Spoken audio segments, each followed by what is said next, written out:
The first week of Fortnite Paradise has concluded, and it's been a hell of a week. Cypher PK Cup, solo victories, really big meta changes. Welcome back, ladies and lads. I'm Big Sour. If you've never been here, well, you might want to subscribe because I stay consistent on that Fortnite content. Today, we're going to be discussing the weapon balance changes in Season 4. I'm going to do a quick tier list, and we're going to determine which weapons are the best, which you should be picking up to get those victory royales. A really huge change happened this season, and that's the removal of the Striker AUG, and that has completely changed the meta of the game. I'm not going to spend too much time going into strategies in this video. I'm going to make an overall larger video when I believe all the weapons of this season have been introduced. Until then, we're just going to keep it brief, and I'm going to make sure to do this consistently after every update so we can stay on the forefront of the meta, get our victories as easy as possible because, hey, I know that's what you want. We all just want those dubs. Anyway, after organizing a little bit,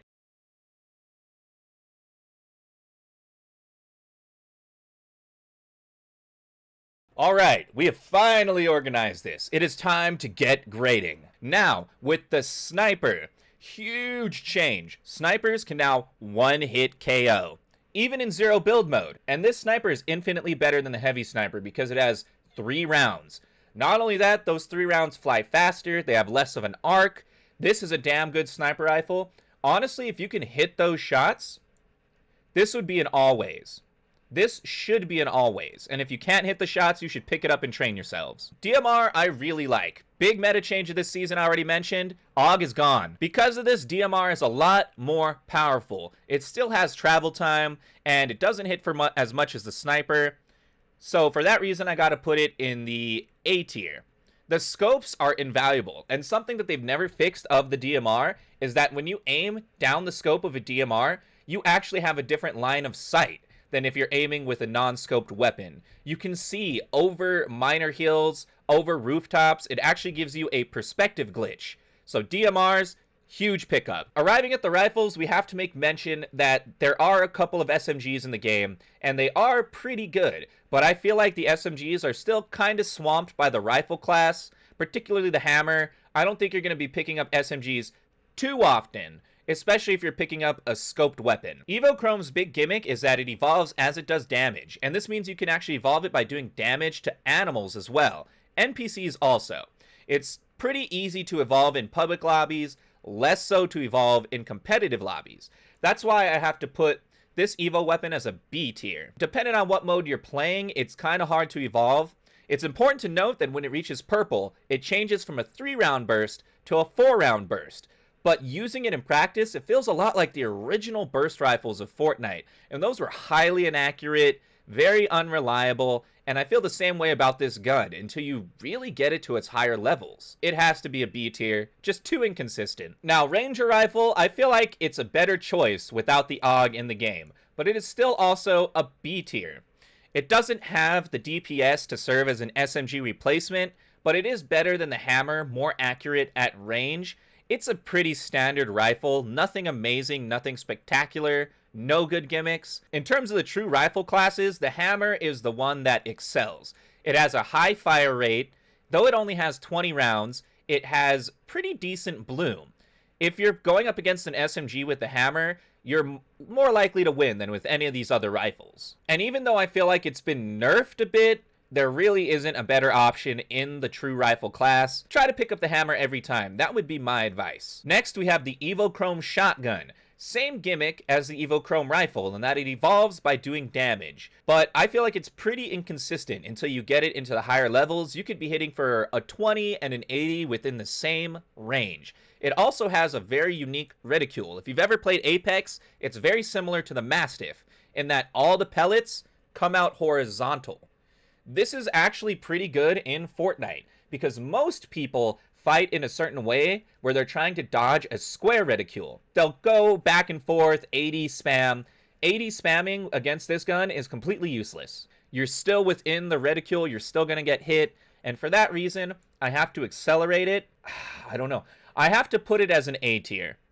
I believe until it gets to blue, it's a B tier. Once it gets to blue purple, it's an A tier. Once it gets gold mythic, it's a S tier gun. It's the best shotgun in the game. if you can get it to the top levels. Next, we have the lever action. Very consistent. It's the auto shotty replacement, and I've honestly always liked it more than the auto shotty, probably even a little more than the tac. You're going to be hitting for smaller numbers more consistently. This is a gun that you're going to be hitting people for 50s, 60s, and you're going to want to hit them 3 or 4 times. As long as you maintain a dominant position advantage, you should win with this gun, and it has a good headshot, so say you hit 260s, it's viable to run forward and hit a damaging headshot to kill him off. It's just a little weak on those initial shots compared to these other shotguns. So because of that, I put it B tier. Best in squads. Not really useful in solos. Moving to the prime, this is a gun that's incredibly good in solos. I would put it in the A tier, if only because once you hit that first initial shot, it's a significantly weaker shotgun. It really fails in team fights or multi-person fights. You gotta constantly reload it, and truthfully, even if you have all 4 rounds in it, it's still possible to hit really bad shots and get 30s and 40s, and at that point, you're gonna get outsped. You also always have to pair the prime with an SMG or an SMG replacement. There's no wiggle room there, like there is for the lever or the Evochrome. It just does not have that kind of fire rate. By using it, you restrict your loadout, and now that I'm thinking of it, because of that fact, I have to put it in the B. Lever action is a little weak. Evochrome can become insanely strong, and for these two, you don't need a spray weapon. Now, suppressed SMG is interesting. Because of the removal of things like the striker, SMG class can really excel. This weapon in particular, though, has crazy fall off damage. You can hit for 20 plus at close range, and within 3 to 4 squares, you're going to be hitting for 9s, 11s, virtually nothing. It doesn't have a lot of bloom, but that's not a lot of damage. I'm going to put it at the bottom of A tier, and I'll explain why. If you're playing solos, one of your biggest dangers is getting third-partied. This is particularly true in zero build mode. The fact that this weapon is suppressed means that you keep your fights incredibly small. If you're running a sniper, shotgun, suppressed SMG, the most viable tactic is to hit them from a sniper, chrome splash your way close to them, try to finish them off with a suppressed SMG if you can, and then clean with the shotgun. And then you go and you find a good spot to hide. This gives you a lot of versatility to stay hidden. So I gotta keep it in the A tier. It requires finesse to use. You're gonna have to get closer to people to make it effective. But if you're a good player, it's a damn good weapon. Now, rapid fire SMG is a bit more forgiving, but I feel like it's better in the build mode. And that's for the simple fact that it bleeds through walls. It has a high enough fire rate to send rounds through the auto build function. So if you're a person who is at higher ping, you don't have a good chance of actually taking walls when you're trying to, you've completely eschewed the concept of edit fighting because your ping does not allow you. This is the weapon for you, right above suppressed SMG, because overall it is a better weapon, but strategically they operate different. You're going to be using them in different modes, and they're going to excel in different modes. Moving to the Sidearm Pistol, I feel like this is actually a pretty good gun now. It's always been a great gun, but you would never pick it up because of the options you had available to you. Right now, I have to put it over every rifle except the hammer. It is a surprisingly accurate weapon. It has a great headshot, great DPS, great fire rate. You can tear people up with this gun if you just commit to it. And considering the list once again, I'm going to have to drop this Ranger down. It's got to go down to the C tier. Consistently, Ranger is C tier. It just doesn't have anything special to set it above all the other weapons. And in fact, I feel like this sidearm is a lot better than the Ranger. Harpoon, as a shotgun replacement, it's absolutely C tier. But it has various functionalities that make it great. It can one-hit a wood wall, getting you inside in a build fight. It can grab loot off the floor, and obviously it can grab fish. It can also misposition people, dragging them into your shotgun shot. It's a great utility, and because of that, I put it bottom of B tier. Now we're on to the equipments. And looking at the equipments, we have first the tires. Now normally these would go on your car, and they don't really have much use outside of it. They do let you jump on them though. You're able to get to the second story of a building if you use a tire. For that, it has a bit of utility, but you're not going to be carrying these around. With these tires, I got to put them in never. The only time you'll be using them is to throw them on a car or to get up a building. You're going to use them as soon as you see them. You're never going to carry these. Cow catcher. Little bit improved because there's no porta forts in the game right now. But I don't know how good they are. I feel like people have really learned how to counter these. It's as simple as shockwaving over or having higher ground to shoot a headshot over the wall. These are definitely in the C tier. You don't want to use these unless you really gotta. Gas can, mostly used to fuel the car. Very inefficient way to apply fire. There are a couple techniques, like most people don't know, that you can lay a line of gasoline and shoot the end of the line and it will cause the fire to spread. It has actual fire mechanics like that, but it's still a never. There's no reason to carry this around with you, especially when you have the next item, which is the Firefly Jars. Firefly Jars, incredibly useful, especially in zero build, where a lot of end circles are in grassy zones with not a lot of cover. However, most times you use this, people are just gonna run away from it. It can be effective, but a lot of times I feel like the effectiveness is less than you would think. So I'm going to put it in the C tier. Dance bombs, still in the game. I don't know why these are still in the game. These were part of the Vibin season. They were part of the summer event, and I feel like they belong there. Dance bombs are a fun novelty item in Fortnite, and they really are Fortnite. But when they're in the game too long, they start to define the meta, and the game just becomes really cheesy. These are easy top of A tier. The only reason they're not S anymore is because there's no auto shotty.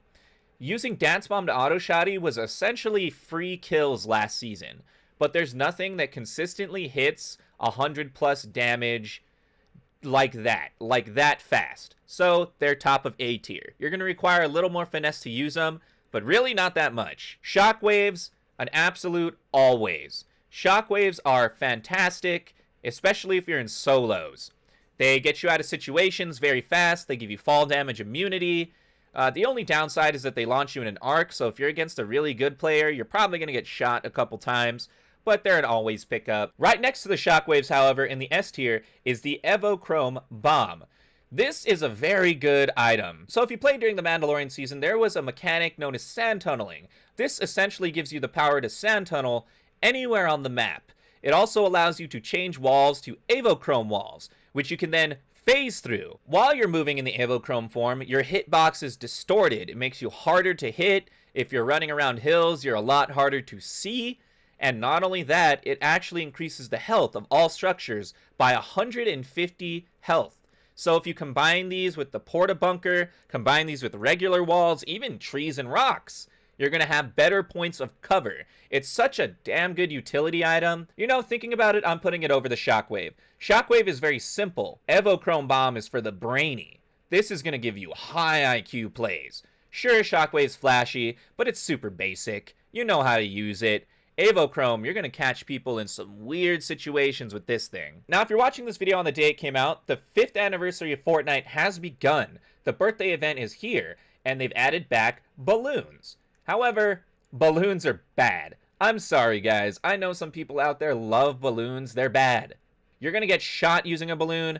When your balloon gets shot, you take fall damage. The more balloons you're using, the worse your arc is. The more obvious your arc is, the easier it is to get shot. And this is a one headshot sniper season, boys and girls. Do you really want to be someone's midair snipe clip? That ain't going to be me. So these balloons, compared to everything else, that's a never. Save yourself the trouble. Porta Bunker. Huge! I actually think it's going to be more useful than the Porta Fort. The Porta Fort was bigger, but this has more utility. You can prevent people from going over the top because it has tires. You can enhance it with the Evochrome Bomb. This is an always pick up. If you play your position correctly, you'll have a really difficult time losing fights from this Porta Bunker. Grenades, very nice. Little less useful this season because the Porta Bunker is 2 wide instead of 1 wide, like a Porta Fort. The Porta Fort was a little easier to blow up. I would put grenades straight in the C tier. Under the Fireflies. Fireflies have better endgame utility. Grenades, you really have to catch someone off guard to get good damage with this. Last item we have is the Torch. This is a repair torch, generally used to repair cars, but little known is that you can repair walls with this. That includes your Porta Bunker. That includes your Porta Bunker that you just threw Evochrome on. It's big. In a squad, I would have someone rolling this. This item is incredibly useful for repairing so many things. It may guarantee you a win. If you're holding up in a building and people are shooting out the walls, well, you have an option to repair that now. I'm going to put this in the B tier because there are a couple caveats. You're not going to be carrying this when you're solo. It doesn't really do much damage to people. It is a true utility. But to me, it's one of the best utilities in the game. It rewards smart players, smart positioning, which is really what Zero Build is all about. Now we've arrived at the exotics, and hallelujah, thank the Lord, they actually removed the revolver. My God, what a waste of gold that thing was. But we still have 3 really good exotics in the game. We're going to start with the Dub. In terms of the shotguns available in the game, the Dub is going to be straight up the hardest hitting. It also acts as a utility item, a movement item. It has impulse effects, though it does not give you fall damage. Be careful of that. I'm going to put it right below the Evochrome. You will have to pair it with an SMG, but it'll do what an Evochrome does in like half the shots. You got to get up in their face, and it does favor build mode more. But damn, I love this gun a lot. It's one of my favorite guns that's been in the game, and I'm glad that they keep it there as an exotic because it truly is a viable option. Now, Boom Sniper, I struggle with this gun. I struggle to find a place for it in my inventory, truthfully. It shoots sticky grenades, which can explode points of cover. However, ultimately, it's only going to do like 75 damage per shot to your enemy, and that's after the sticky explodes. It doesn't have that one-hit headshot KO like the Hunter Marksman does. And because of that, it really falls to the bottom. It's a C tier. I might even put it, for me, in the never tier. Because it's been 3 seasons, and I've not bought this weapon. I've never personally bought this weapon. I only pick it up when it's on somebody's body. It needs some changes to be useful. And the last exotic weapon we have is the Shadow Tracker Pistol. My God. This might be the best true rifle this season. Insanely accurate, very little bloom, and the added effect of tracking your opponents, marking where they are. They can go hide behind cover, they can go into a building, they can shockwave away. You're just going to be able to chase them, no problem. I might actually put this above the hammer. Personally, I will be buying this a lot because they didn't reset gold. I'm about to do a series where I do nothing but buy this gun. It's damn good. And it's the cheapest exotic. It only costs 400, while the other 2 cost 600. That's amazing to me. So that is my initial weapon tier list for Season 4. We will do another one when the next update happens, when they add another weapon. But until then, what did you think? Do you agree with my choices here? And what loadout are you rocking this season right now? Let me know in the comments below. If you enjoyed this video, if it helped you out, be sure to like and subscribe, share it with someone you love, someone who needs to step their game up in Fortnite. And until the next video, peace and love, baby.